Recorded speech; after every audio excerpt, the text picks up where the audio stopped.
আগে আমার যে ধারণাটা ছিল বাচ্চাদের ড্রেস কেনা খুবই সহজ একটা বিষয়, এটা কোনো কঠিন কিছু না। মার্কেটে যাব, নিজের পছন্দ মতো একটা ড্রেস কিনে বাসায় চলে আসব। কিন্তু এই ধারণাটা আমার একদমই ভুল।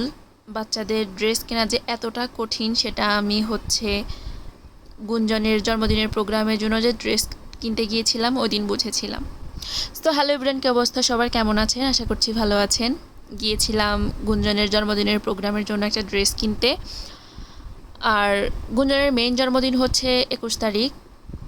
ওর 21 তারিখের প্রোগ্রামে ওকে নর্মাল একটা ড্রেস পরিয়েছিলাম, আর 25 তারিখের প্রোগ্রামের জন্য ভালো একটা সুন্দর থেকে ড্রেস কিনতে চেয়েছিলাম।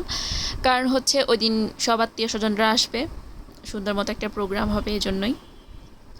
তো প্রথমে আমরা গিয়েছিলাম রাকা প্লাজা, এরপরে ওইখানে ড্রেস পছন্দ হয় নাই। এরপরে ঘুরে ঘুরে অনেক মার্কেট দেখেছিলাম, যেহেতু আবার 8টার মধ্যে মার্কেট বন্ধ হয়ে যাবে, আবার তার দুদিন পরে প্রোগ্রাম। তো অনেক বেশি টেনশন লাগছিল। এরপরে গিয়েছিলাম আড়ঙে, আড়ঙে ওরকম ড্রেস খুঁজে পাইনি, কিন্তু কালেকশন ভালো। বাট যেরকম খুঁজতে চেয়েছিলাম বা মনের মতো চেয়েছিলাম ওরকমটা খুঁজে পাই নাই।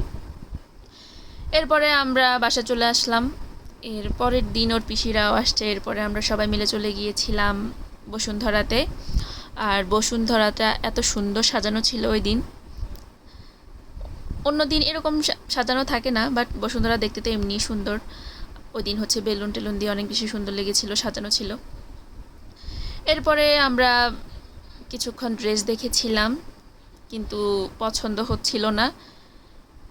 এরপরে আমরা আবার কিছু হতাশা নিয়ে চলে গিয়েছিলাম খাবার খেতে। দাদা বলতেছিল যে আগে খাও, তারপরে ঠান্ডা মাথায় ড্রেস দেখো।